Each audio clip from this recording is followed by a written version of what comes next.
আমাদের প্রোগ্রাম শেষ করেছি, প্রোগ্রাম শেষ করে রওনা দিলাম। একটু পরে আসার পরে আমাদের গাড়িতে হলো ইট পাটকেল নিক্ষেপ করা শুরু হয়, আমাদের পুরো পিছনে সব গ্লাস ভেঙে যায়।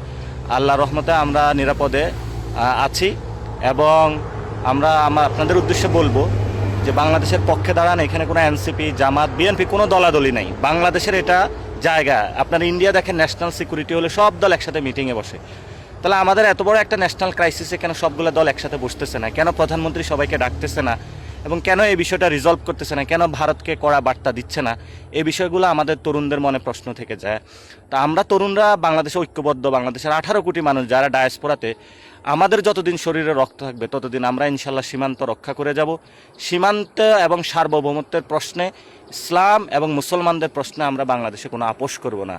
সবাই ভালো থাকবেন, দোয়া করবেন আমাদের জন্য। আসসালামু আলাইকুম। ইনকিলাব জিন্দাবাদ।